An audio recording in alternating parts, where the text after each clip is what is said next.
Hi guys, आज हम सीखेंगे प्रतिशत से रिलेटेड क्वेश्चंस। ये प्रतिशत का पार्ट 9 है। इसके पहले मैं पार्ट 1 से लेकर पार्ट 8 तक करा चुका हूँ। यदि आपने उन वीडियो को नहीं देखा हो तो हमारी चैनल की प्लेलिस्ट में जाके आप देख सकते हो और वीडियो की डिस्क्रिप्शन में हमने लिंक दी है। अब पहले आप उन वीडियो को देखिए, उन वीडियो को देखने के बाद आप पार्ट 9 देखिए। इस वीडियो में आप सीखोगे बिल्कुल बेसिक से एडवांस लेवल तक, बिल्कुल आसान भाषा में। चलिए क्वेश्चन नंबर 1 करते हैं, जो कि वेरी मोस्ट इंपॉर्टेंट क्वेश्चन है। एक बार हम क्वेश्चन को अच्छे से पढ़ते हैं। देखिए, 80 लीटर दूध और पानी के मिश्रण में 10% पानी है, तो पानी की मात्रा बताइए।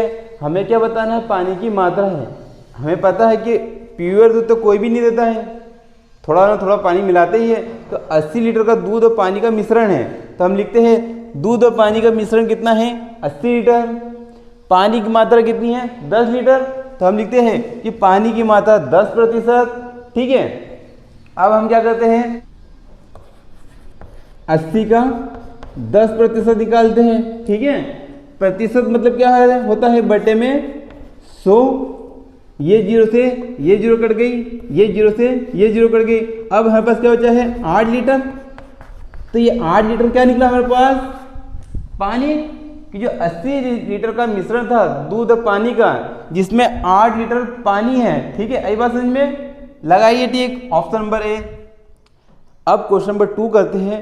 पहले हम क्या करते हैं? कुछ इजी क्वेश्चन को, कुछ सरल क्वेश्चन को हम पहले कर लेते हैं, ताकि आपको समझ में आसानी रहे। कठिन क्वेश्चन में करेंगे ना, कुछ सरल क्वेश्चन करने के बाद इस वीडियो में सारे टॉपिक क्लियर करने वाला हूं प्रतिशत से रिलेटेड। चलिए क्वेश्चन नंबर 2 करते हैं। एक परीक्षा में 70% लड़के उत्तीर्ण हुए हैं। यदि 150 लड़के अनुत्तीर्ण हुए हो तो परीक्षा में कुल कितने लड़के उपस्थित थे? बताइए। देखिए, क्वेश्चन में हमें क्या बोल रहा है कि परीक्षा में 70% लड़के क्या हो गए हैं? उत्तीर्ण हो गए हैं। ठीक है, और अनुत्तीर्ण लड़के कितने हुए हैं? 150। तो परीक्षा में कुल कितने लड़के उपस्थित हैं? हमें यह बताना है कि जो एग्ज़ाम है, जो एग्ज़ाम हॉल में कुल कितने बच्चों ने एग्ज़ाम दी, हमें यह बताना। ठीक है, तो देखिए सबसे पहले गणित के क्वेश्चन में क्या करते हैं? माना है कि कुल लड़कों की संख्या कितनी है? 100%। ये हमने अपने मन से मान लिया है। माना है कि कुल लड़कों की संख्या कितनी है? 100%।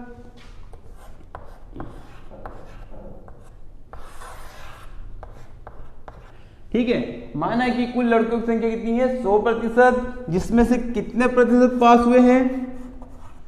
70% क्या हो गए हैं? पास, उत्तीर्ण हुए हैं। फेल कितने हुए होंगे? 100 में से 70 पास हो गए तो फेल कितने होंगे? 30%। ये पास, ठीक है, और ये फेल हो जाता है, बड़ा दुख होता है। ठीक है, तो तैयारी करना चाहिए सभी को। देखो 30% लड़के क्या हो गए हैं? फेल हुए हैं। प्रतिशत में 30 और संख्या में कितने हमारे पास? 150। आई बात समझे? हमें प्रतिशत में 30% लड़के फेल हुए हैं और संख्या में 150।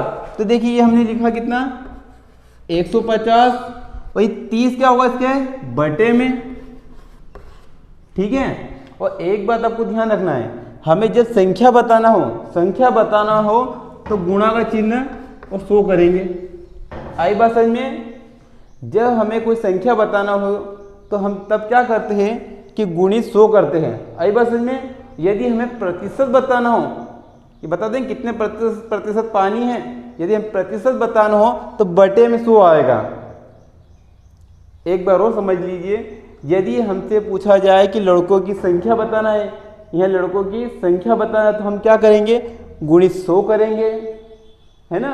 और यदि हमसे पूछा जाए लड़कों का प्रतिशत बताइए, तो प्रतिशत बताने की कंडीशन में क्या करते हैं? हम बटे में 100 करेंगे। ठीक है, अब आगे देखिए, ये जीरो से ये जीरो कट गया, 3 एकम 3, 3 पंजे 15। अब हमारे पास क्या बचा है? 5 गुणित 100, तो बराबर क्या आएगा? 500। आई बात समझिए? तो बराबर हमारे पास क्या आ गया है? 500। अब देखिए ऑप्शन नंबर कौन सा है? Option number C. एग्जाम में कुल लड़कों की संख्या कितनी हो गई है? 500। कुल कितने छात्र उपस्थित थे? 500। आई बात समझ में? चलिए क्वेश्चन नंबर 3 देखते हैं। क्वेश्चन नंबर 3 कहते हैं, जो कि चुनाव से रिलेटेड क्वेश्चन है। यदि जिसको क्वेश्चन नंबर 2 समझ में ना आया हो तो क्वेश्चन नंबर 3 देखिए, बिल्कुल उसी पैटर्न का है। एक बार हम क्वेश्चन को अच्छे से पढ़ते हैं। एक चुनाव में 2 उम्मीदवार हैं। एक उम्मीदवार 30% मत लेकर 6000 मतों से हार गया, तो कुल कितने मत पड़े? हमें मतों की संख्या बताना। हम मतों की संख्या कितनी मानते हैं? 100%। माना कि कुल मतों की संख्या कितनी है? 100%। ये हमने माना है 100%। ठीक है, माना कि कुल मतों की संख्या 100%, जिसमें से एक उम्मीदवार 30% मत लेकर, एक उम्मीदवार को कितने मिले हैं? 30% मत मिले हैं। वो क्या हो? चुनाव हार गया। ठीक है, ये क्या हो गया है? हार गया। 100 में से 30% एक उम्मीदवार को मिले हैं तो चुनाव हार गया। दूसरे को कितने मिले होंगे? 70%। ये चुनाव क्या हो गया? जीत गया। आई बात समझ में? देखिए, माना कि ठीक है, माना कि कुल वोटों की संख्या कितनी है? 100%, जिसमें से एक उम्मीदवार को 30% वोट मिले हैं, वो चुनाव हार गया। 100 में से 30 को हम माइनस करेंगे, कितना आएगा? 70%। ठीक है, ये चुनाव जीत गया। अब देखिए, जो चुनाव हारा है उससे कितने प्रतिशत वोट मिले हैं? 30%। और संख्या में देखें तो 6000, तो ये हमने लिखा है 6000 और बटे में क्या करेंगे? 30। और मैंने अभी आपको पहले बताया है कि जब हमें संख्या बताना हो तो तब क्या करते हैं? हम 100 का गुणा करते हैं। ठीक है, प्रतिशत बताना हो तो बटे में 100, और जब हम संख्या बताना हो तब गुणित 100 करेंगे। ये 0 से ये 0 कट गया है। ठीक है, 3 एकम 3, 3 दूनी 6, वो 2 3 0 वैसे के वैसे। अब हमारे पास क्या बचा है? 10। तो बराबर क्या आएगा? कुल मतों की संख्या कितनी हो गई है? 20,000। कि चुनाव में कुल कितने मत पड़े हैं? 20,000। तो इसका ऑप्शन कौन सा आएगा? ऑप्शन नंबर डी आएगा। जो एक उम्मीद। अब क्वेश्चन नंबर 4 करते हैं। देखो, इसमें इंक्रीज एंड डिक्रीज, कमी एंड वृद्धि, इस तरह के क्वेश्चन प्रत्येक एग्जाम में पूछे जाते हैं। कोई भी चावल ले लो, गेहूं ले लो, आलू ले लो, जिसके मूल्य में कमी या वृद्धि होती है, इस तरह के क्वेश्चन सारे एग्जाम में पूछे जाते हैं। देखिए, चावल के मूल्य में 20-25% की कमी होने पर एक ग्राहक 120 रुपये में 3 किलो चावल अधिक खरीद सकता है। तो चावल का नया मूल्य बताइए। देखिए, हमें सबसे पहले क्वेश्चन में क्या बता रहा है कि चावल के मूल्य में 25% की कमी हो गई है। तो 25% कमी होने के कारण 120 रुपये में कितने किलो चावल अधिक ले रहा है? 3 किलो अधिक ले रहा है। तो चावल का नया मूल्य हमें बताना है। तो सबसे पहले देखो, पहले मूल्य कितना होगा? पहले मूल्य, ठीक है, और यहां लिखेंगे बाद में मूल्य। आई बात में, पहले कितने का होगा चावल? 100 रुपये में आ रहा होगा, तो पहले चावल मूल्य कितना? 100 रुपये होगा। ठीक है, अब 25% कमी हो गई। 100 में से 25 घटाएंगे, कितना बचेगा? 75। और आप ये समझिए ना कि जो चीज़ 100 में मिल रही थी, 25% कमी हो गई, तो अब कितने मिलेगी? 75 में। अब यहाँ पे कितना दे रहा है? 25। तो हमें क्या करेंगे? 25 को उसके बटे में लिखेंगे। अब देखो, कट रहा है। 25 से कम 25, 25 चौक 100, 25 से कम 25, 25 तिया 75।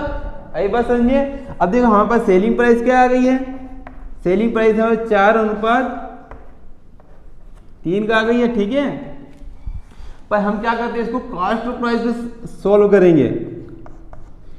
3 इधर आ जाएगा और 4 इधर आ जाएगा। अब देखो, 3 और 4 में कितने रेशो का डिफरेंस है?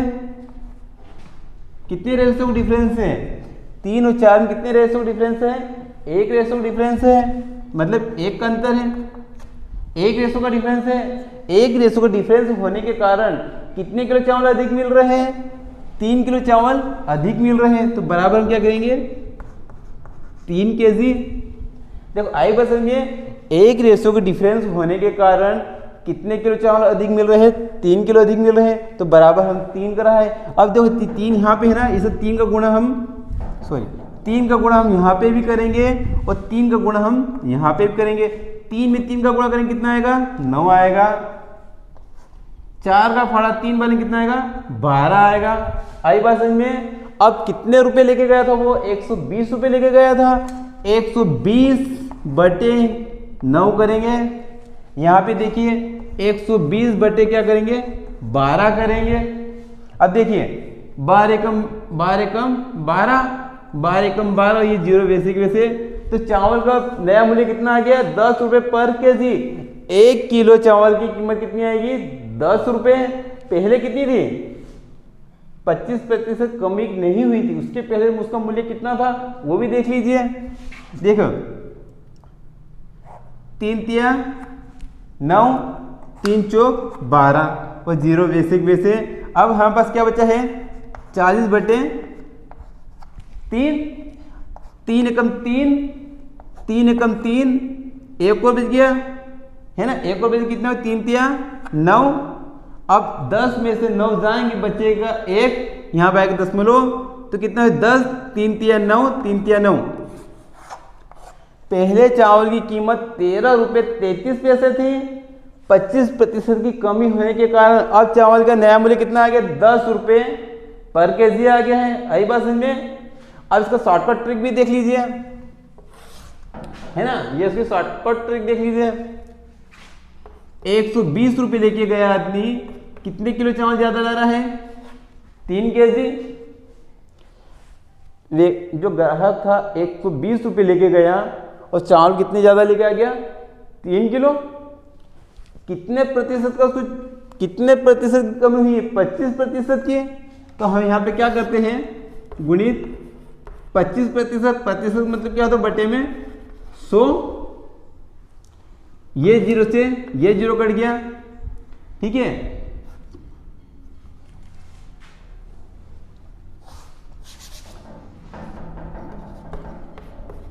ठीक है, अब हमारे पास क्या बचा है, 25 गुणित 6 बटे में 5 बराबर 3 केजी। 5 का 5, 55, 25, 5 का पहाड़ा 6 वाले कितना आएगा, 30। ये 3 इधर क्या कर रहे हैं, गुणा कर, इधर हम क्या करेगा, भाग करेगा, बराबर 1 केजी। 3 का 3, 3 धाम 30। आ गया आंसर। शॉर्टकट ट्रिक में वही आया कि 1 किलो चावल का मूल्य कितना आया, 10 रुपये। आई बात समझिए, क्वेश्चन आपको समझ में आ रहा है ना। चलिए, जिन बच्चों को यदि क्वेश्चन समझ में ना आ रहे हो तो इससे रिलेटेड क्वेश्चन हमारे चैनल की प्लेलिस्ट में मिलेगा, आप उन वीडियो को देखिए, उसके बाद आप इस वीडियो को देखिए, ठीक है। चलिए क्वेश्चन 5 करते हैं। दोस्तों इस तरह के जो क्वेश्चन आते हैं ना, इन क्वेश्चन को कम से कम है 1 बार 2 बार 3 बार तब तक पढ़ना है जब तक हमें क्वेश्चन समझ में ना आए। इस तरह के क्वेश्चन के अंदर ही उनका आंसर छुपा हुआ रहता है। तो पहले में क्या करना है, पहला पॉइंट कि क्वेश्चन को अच्छे से पढ़ना है। तो एक बार क्वेश्चन को पढ़ते हैं। 2 संख्या किसी तीसरी संख्या से क्रमशः 30% और 37% कम है, तो दूसरी संख्या पहली संख्या से कितने प्रतिशत कम है बताइए। हमें 4 ऑप्शन भी दिए हैं, ठीक है। तो पहले क्वेश्चन क्या बोल रहा है, समझ में आया क्या आपको। 2 संख्या है, कौन सी 2 संख्या है, वो तीसरी संख्या से कितने प्रतिशत कम है, 37 और 30% कम है। क्या हमारे पास तीसरी संख्या है क्या, नहीं है। माना कि तीसरी संख्या कितनी, 100%। हमने माना कि तीसरी संख्या कितनी है, 100%। ये देखो, ये हमने लिखा पहली संख्या, ये लिखा हमने दूसरी संख्या, और ये तीसरी संख्या। माना कि तीसरी संख्या कितनी है, 100% माना हमने। आई बात समझ में, कितना माना हमने, 100%। अब क्वेश्चन में क्या बता रहा है कि 2 संख्या किसी तीसरी संख्या से क्रमशः 30% और 37% कम है। देखिए दूसरी संख्या तीसरी संख्या कितना कम है, 100 में से 37 को घटाएंगे तो कितना बचेगा, 63% कम है। 100 में से 37 को घटाएंगे कितना बचेगा, 63, मतलब 37% कम है। अब पहली संख्या 100 में से 30 को घटाएं कितना आएगा 70%। जो क्वेश्चन पूछ रहा है वो हमने हल कर दिया है कि कितनी कम है, पहली दूसरी संख्या कितनी कम है 37%, और तीसरी पहली देखो दूसरी संख्या कितने प्रतिशत कम है 37, और पहली संख्या 30%। ये हो गया कि 100 में से 70 जाएंगे तो बचे वही 30% का डिफरेंस है। आई बात समझ में?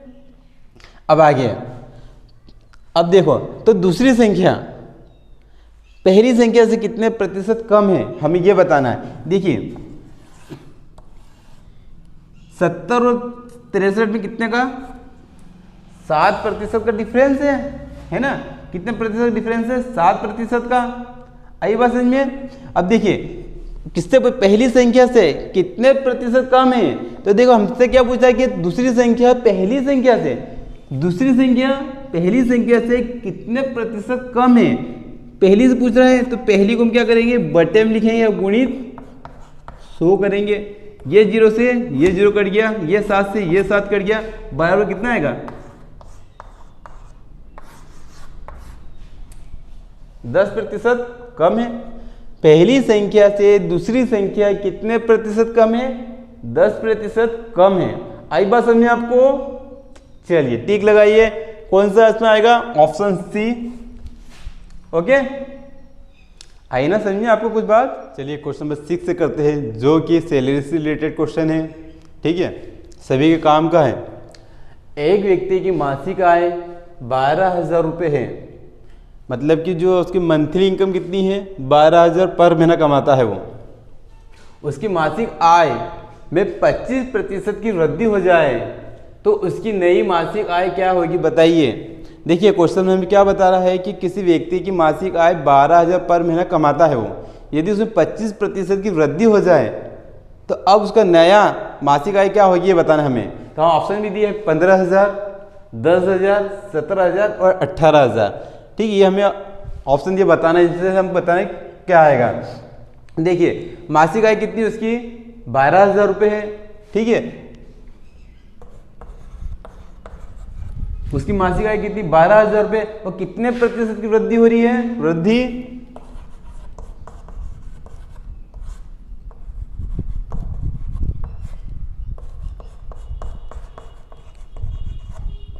मासिक आय कितनी 12,000, वृद्धि कितनी हो रही है 25% की हो रही है ना।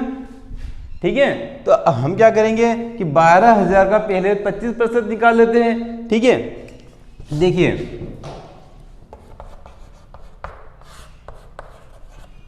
ये 2 0 से ये 2 0 कट गया है। अब हमारे पास क्या बचा है 120 गुणित 25, 125 का पहाड़ा 120 में गुणा करें कितना आएगा 3,000। देखो 25% वृद्धि होने पर 25% की वृद्धि होने पर कितने रुपए बढ़ा है 3,000 रुपये। उसकी पहले कितनी थी 12,000 रुपये थी ना, उसकी पहले कितनी थी सैलरी 12,000 रुपये थी। इसमें 3,000 क्या कर देंगे जोड़ देंगे, बराबर कितना आएगा 15,000 रुपये। कितना आएगा 15,000 रुपये। अब उसकी नई मासिक आय कितनी हो जाएगी 15,000 पर महीना कमाएगा अब वो। तो हमने ऑप्शन कौन सा आएगा ऑप्शन नंबर ए आएगा। टिक लगाइए कि उस 25% की वृद्धि होने पर उस व्यक्ति की मासिक आय कितनी हो जाएगी 15,000 पर महीना हो जाएगी। ठीक है, टिक लगाइए। चलिए क्वेश्चन नंबर 7 करते हैं। एक बार हम क्वेश्चन को अच्छे से पढ़ते हैं, उसके बाद देखिए इस तरीके के क्वेश्चन हर एग्जाम पूछे जाते हैं, यह बात आपको ध्यान रखना है। इसलिए सारे चैप्टर से मैंने एक एक क्वेश्चन लिया है कि आपको कौन सा क्वेश्चन छूट ना जाए। 40% लोग चाय पीते हैं, 50% कॉफ़ी तथा 10% चाय और कॉफ़ी दोनों पीते हैं। तो कितने प्रतिशत लोग न तो चाय पीते हैं और न कॉफ़ी, बताइए। हमें यह बताना है कि कितने प्रतिशत लोग ऐसे हैं जो न चाय पीते हैं न कॉफ़ी, हमें उनकी प्रतिशत बताना है। ठीक है, देखिए ये हमने सर्कल बनाया,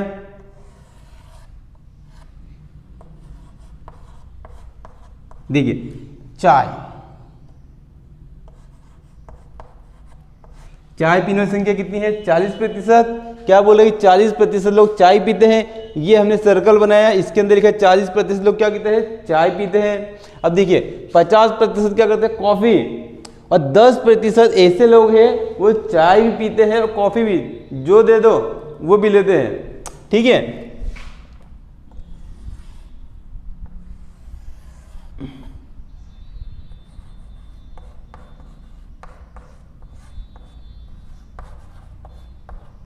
ठीक है। ये कितने हैं, 40%। देखो चाय पीने वाली संख्या कितनी है, 40%, और कॉफ़ी पीने वाली संख्या कितनी है, 50%, और 10% ऐसे लोग हैं, 10% ऐसे लोग हैं जो चाय भी पीते हैं और कॉफ़ी भी। ठीक है, इनमें आ गया है। अब देखो ये 40% है, जिसमें से 10 अपन माइनस कर देते हैं तो बच्चे कितने, 30%। देखिए चाय पीने की संख्या कितनी है, चाय पीने की संख्या 40% है, जिसमें से हम ये 10% अलग है, इसको माइनस कर देते हैं तो 40 में से 10 जाएगा, बचेगा 30। अब देखिए ये 50 है, इसमें से 10 माइनस कर देंगे, कितना बचेगा, 40%। अब हम आगे क्या कहते हैं, चाय हो कॉफ़ी एवं दोनों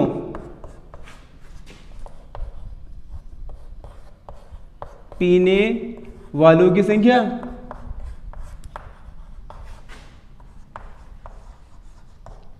ठीक है, देखो चाय व कॉफ़ी एवं दोनों पीने वाली संख्या है। जो चाय पीते कॉफ़ी पीते हैं, चाय कितने पीते हैं, 30%, ये हमने लिखा 30%। कॉफ़ी कितने पीते हैं, 40, तो ये हमने लिखा 40। जो दोनों पीते हैं कितने, 10, ये हमने लिखा 10%। अब देखिए 30 और 40 कितने हैं, 70, और 70 में 10 जोड़ देंगे कितना हो जाएगा, 80%। कितने प्रतिशत लोग चाय पीते हैं, 80%। जो चाय पीते हैं वो कॉफ़ी भी पीते हैं। देखिए कोई भी चीज़ कितनी होती है, 100% होती है, मैंने आपको बताया है। ठीक है, जिसमें से 80% लोग ऐसे हैं जो चाय व कॉफ़ी पीते हैं। कितने प्रतिशत ऐसे जो चाय कॉफ़ी नहीं पीते हैं, 20%। 100 में से 80 को घटाएंगे, बचेगा कितना, 20। और 20% ऐसे लोग हैं जो चाय भी नहीं पीते ना कॉफ़ी पीते हैं। तो इसमें ऑप्शन कौन सा आएगा, इसमें ऑप्शन नंबर सी आएगा। लगाई टिक। यदि आपको क्वेश्चन समझ में न आया हो, इसी तरह के क्वेश्चन में पहले करा चुका हूं, आप पार्ट 6 देखिए, उसमें मैं सारे अप टू डेट करवाए हैं। ठीक है, चलिए क्वेश्चन नंबर 8 करते हैं, जो कि वेरी मोस्ट इंपॉर्टेंट क्वेश्चन है।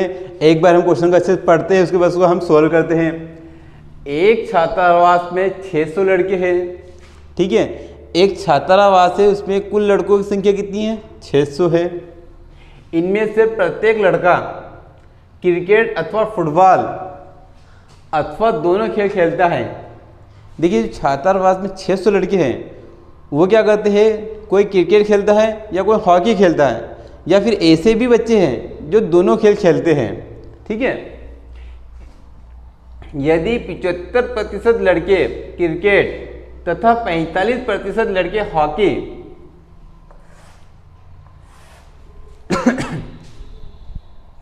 हो तो कितने विद्यार्थी दोनों खेल खेलते हैं, संख्या बताइए। ठीक है, हमें क्या बताना है कि ऐसे कितने विद्यार्थी हैं जो क्रिकेट भी खेलते हैं और हॉकी भी खेलते हैं, उनकी हमें संख्या बताना है। तो देखिए तो हम सोल्व करते हैं।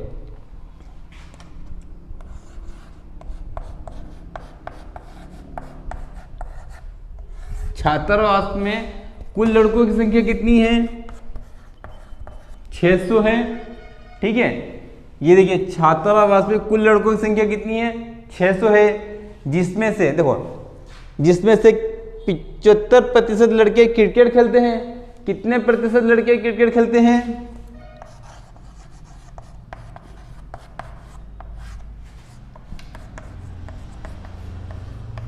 75% लड़के क्रिकेट खेलते हैं। तो हम 600 का 75% निकालते हैं। देखिए इधर ये 600 है, इसका हम क्या करते हैं, 75% निकालते हैं। ये 0 से ये 0, ये 0 से ये 0। अब 75 गुणित 6 करेंगे, कितना आएगा, 450। अब देखिए हॉकी हॉकी खेलने वाले लड़कों की संख्या कितनी है? 45%, ये हमने लिखा 45%। अब देखिए कुल कितने लड़के हैं? 600 हैं, ये हमने लिखा 600 गुणित 45/100। ये 2 जीरो से ये 2 जीरो कट गई। अब हमारे पास क्या बचे? 6 गुणित 45, 6 में 45 गुणा करेंगे कितना आ जाएगा? 270। ठीक है, अब इसको हम जोड़ दो, 450 और 270 को हम जोड़ेंगे, कितना आ जाएगा? बराबर इन दोनों को जोड़ने पे 720। 720 आ रहा है, जबकि हमारे पास कुल लड़के कितने हैं? 600 है। हमारे पास कुल लड़कों की संख्या कितनी है? 600 है। ये देखिए बता रहे क्वेश्चन में बताया है कि छात्रावास में कुल लड़कों की संख्या है 600 और यहाँ पे कितनी आ रही है? 720 आ रही है। मतलब 120 लड़के क्या आ रहे हैं? ज़्यादा। ये 720 में से हम 600 को घटाएंगे तो कितना बचेगा? 120। ठीक है, तो 120 विद्यार्थी वो है जो क्रिकेट भी खेलते हैं और हॉकी भी खेलते हैं। आई बात समझ में? हॉकी तथा क्रिकेट तथा हॉकी खेलने वाले लड़कों की संख्या कितनी आ जाएगी? 120।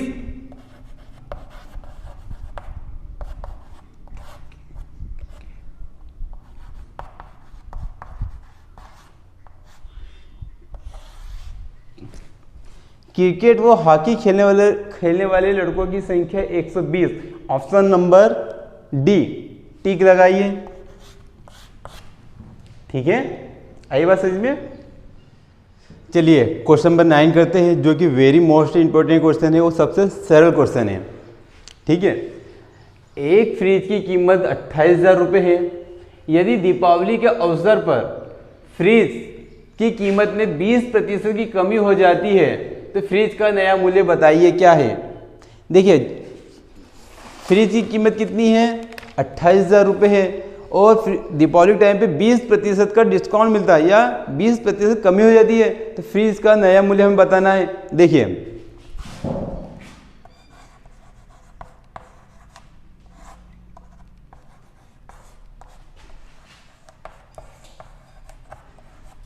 फ्रिज की कीमत कितनी है? 28,000 रुपये, ये हमने लिखा 28,000 रुपये। ठीक है, कितने प्रतिशत की कमी हो रही है? कमी कितने प्रतिशत की हो रही है? देखिए 20% की। फ्रिज के मूल्य में 20% की क्या हो रही है? कमी हो रही है। ठीक है, तो हम 28,000 का 20% निकालते हैं। देखिए ये इसी का अपन कर लेते हैं। ठीक है, इसी को अपन कर लेते हैं।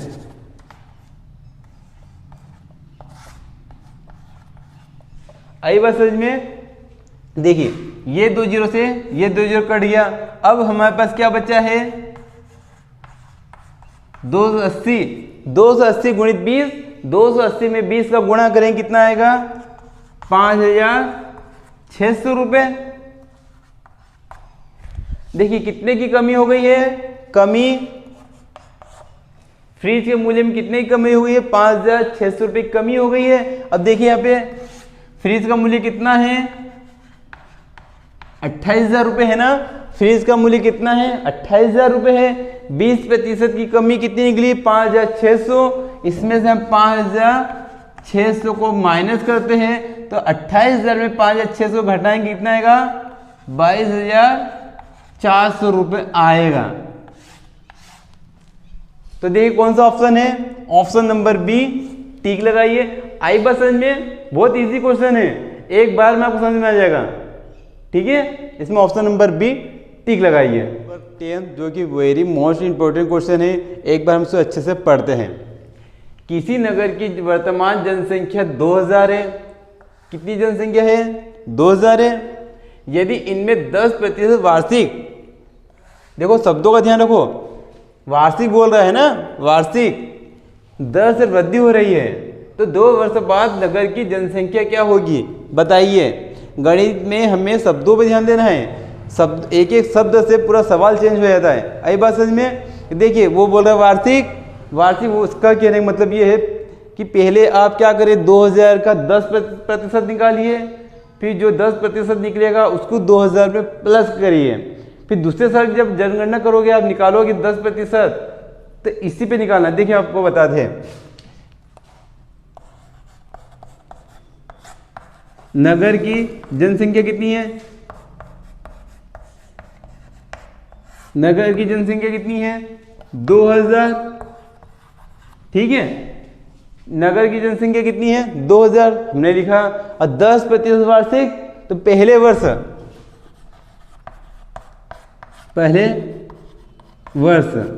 ठीक है, पहले वर्ष ये 2000 का हम 10% निकालेंगे, ये 2000 का हम क्या करेंगे 10%, ये 0 से ये 2 0 से ये 2 0 कट गई, अब क्या बचा है 20 × 10 बराबर कितना आ जाएगा 200।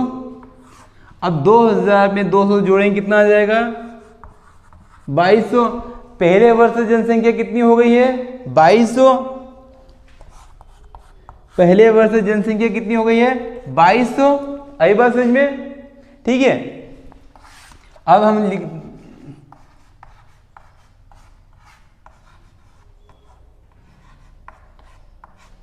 देखिए दूसरे वर्ष जनसंख्या निकालेंगे, और दूसरे वर्ष जनसंख्या कितनी हो गई है ये 2200, ये हमने लिखा। अब किस पे निकालेंगे हम 2200 पे निकालेंगे, न कि 2000, क्योंकि पहले वर्ष जनसंख्या कितनी आ गई है 2200। अब हम क्या करेंगे 2200 का 10% निकालेंगे, ये 2200 है, इसका हम कितना निकालेंगे 10%, ठीक है। तो दूसरे वर्ष कितनी आई है 220।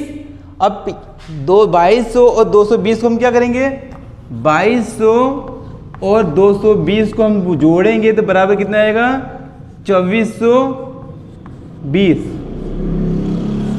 देखिए कौन सा ऑप्शन है, इसमें ऑप्शन नंबर ए, टिक लगाइए। तो 2 वर्ष बाद उस नगर की जनसंख्या कितनी हो जाएगी 2420 हो जाएगी। आई बात समझ में, चलिए टिक लगाइए। अब क्वेश्चन नंबर 11 करते हैं, जो कि वेरी मोस्ट इंपॉर्टेंट क्वेश्चन है, इस तरीके का एग्जाम में आता है, एक बार आपको अच्छे से समझना है। यदि किसी संख्या के 75% में, किसी संख्या, हमारे पास कोई संख्या है क्या नहीं है, तो हम लिखेंगे माना कि वो संख्या x है, ठीक है, मैं 75 जोड़कर वही संख्या प्राप्त हो जाए तो वह संख्या ज्ञात कीजिए, ठीक है। ये हमें क्वेश्चन दे रहा है, यदि किसी संख्या के 75% में हमारे पे कोई संख्या नहीं है, तो देखिए ये लिखा हुआ है 75% में कोई संख्या, तो माने वह संख्या x हम मान लेते हैं। उस संख्या के 75% में 75 जोड़कर वही संख्या प्राप्त हो जाए। हमने क्या माना x माना, 75% में 75 जोड़कर वही संख्या प्राप्त हो जाए तो वह संख्या ज्ञात कीजिए। हमें यह संख्या का मान बताना है, ठीक है। अब देखिए ये प्रतिशत मतलब क्या होता है आपको पता है, बटे में 100 होता है, ठीक है। अब देखो 25 दिया 75, 25 चौक 100।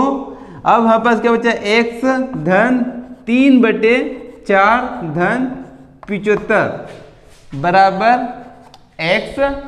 अब देखिए ये x वैसे के वैसे लिखा हमने, धन 3/4 भी लिखा। अब देखिए ये x किसका है, इधर प्लस का है, इधर हम किसका हो जाएगा माइनस का हो जाएगा। ये 75 इधर किसका प्लस का है, उधर जाने पर किसका हो जाएगा माइनस का 75 हो जाएगा। आई बात समझ में। अब देखिए ये क्या है 3x धन 3 तो कितने हो जाएंगे 3x, ठीक है, माइनस x, इसके बटे में कितने हैं 4, तो 4, ये बटे में 1 बराबर माइनस के 75, ठीक है। अब हम क्या करते हैं क्रॉस गुणा करते हैं, इसका इसमें करेंगे कितने का 3x, इसका इसमें करेंगे कितने का 4x, और नीचे का नीचे। क्रॉस गुणा तो करते आता है ना, यदि नहीं आता हो तो इसके ऊपर एक वीडियो में अलग से बना दूंगा, बराबर माइनस के 75। देखिए अब 3 माइनस के 4x है, इसमें 3 जाएंगे कितने बचेगा माइनस का x। आई बात समझ में, बराबर ये माइनस के 75 वैसे के वैसे हैं, इधर 4 क्या कर रहा है, भाग करे, इधर हम क्या करेगा, गुणा करेगा ना, ये माइनस से ये माइनस कट गया, x बराबर कितना आ जाएगा, 75 भाड़ा 4 बार लेंगे तो कितना आ जाएगा, 300 आ जाएगा। तो x का मान क्या निकल गया, 300। इसमें ऑप्शन नंबर कौन सा आएगा, इसमें ऑप्शन नंबर ए। ठीक लगाइए, देखो आपको क्वेश्चन समझ में तो आ रहे हैं ना। ठीक है, तो प्रतिशत से रिलेटेड मैंने सारे क्वेश्चन करा चुका हूँ। यदि आपको पार्ट टू पार्ट देखना है तो हमारे चैनल की प्ले लिस्ट में जाइए या वीडियो की डिस्क्रिप्शन में हम लिंक दे चुके हैं, आप उन वीडियो को देखिए। बिल्कुल बेसिक समझाया है, और वीडियो अच्छा लगे तो अपने दोस्तों को प्लीज़ शेयर कीजिए और चैनल को सब्सक्राइब कीजिए। Thank you.